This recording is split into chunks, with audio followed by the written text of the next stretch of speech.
बिस्मिल्लाहिर्रहमानिर्रहीम। जिस तरह के पूरे मुल्क के अंदर पता है कि नामूसे रसालत के लिए अल्हम्दुलिल्लाह पूरे मुसलमानों के जहाँ पे जज्बात मजरू हुए हैं, उसी तरह पाकिस्तान के मुसलमानों के भी जज्बात जो है वो मजरू हुए हैं।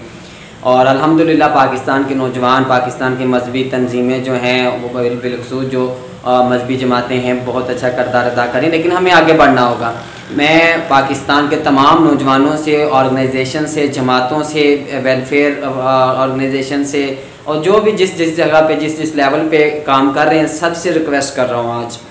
खुदारा इस टॉपिक पे तहफ़्फ़ुज़ नमूसे रिसालत के लिए हम सबको इकट्ठा होना होगा और इकट्ठे होकर मुसलमान बन के, कौम बन के जंग करना होगी। तो इस हवाले से नेशनल यूथ पाकिस्तान ने इस्लामाबाद में एक ऑल पार्टीज़ कॉन्फ्रेंस बुलाने का फ़ैसला किया है, जिसमें तमाम बड़ी, छोटी, दरमियानी जिस लेवल की भी जमातें, तंजीमें इस मुल्क के अंदर काम कर रही हैं वो मुसलमानों की बिलखुसूस और इंसानी दुनिया की जितनी भी जमातें हैं सबको हम बुला रहे हैं ताकि हम बैठ के एक लाहे अमल बना सकें कि मौसम इंसानियत और एक पैकर इखलास जो है हज़रत मोहम्मद करीम सल्लल्लाहु अलैहि वसल्लम उनकी शान अक़दस के अंदर आइंदा कभी कोई ऐसा मामला ना हो पाए। तो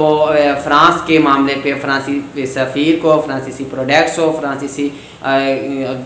अगेंस्ट एक लाहे अमल बनाने के लिए OIC का इजलास तलब करवाने के लिए, हुकूमत पे दबाव डालने के लिए या हुकूमत के साथ मुज़ाकरात करने के लिए या हुकूमत के साथ बात करने के लिए भी हमारी जो APC है वो फ़ैसला करेगी कि हमने आगे क्या करना है। तो मेरी सबसे गुजारिश है कि सब भाई ज़्यादा से ज़्यादा कोशिश करें कि हम सब मिलकर जिद्दोजहद करें, इत्तफ़ाक़ के साथ, इत्तेहाद के साथ। इसी में कामयाबी है और इसी में कामरानी है। अगर हम अकेले अकेले लगे रहें तो वो रिज़ल्ट नहीं हमें मिलेंगे जो रिज़ल्ट हमें इत्तेहाद के साथ मिल सकते हैं। तो सब भाइयों से रिक्वेस्ट है मोहम्मद रसूल सल्लल्लाहु अलैहि वसल्लम की नमूज़ के लिए तमाम तर मफादात को, ज़ातियात को, सियासियात को और दीगर जो चीज़ें हैं उनको बाला ताक रखते हुए दीन इस्लाम की सरबुलंदी के लिए आइए सब मिलकर एक जो है कारवां बनाकर एक स्ट्रगल शुरू करते हैं जिसमें अल्लाह हमारी मदद करेंगे। बहुत शुक्रिया।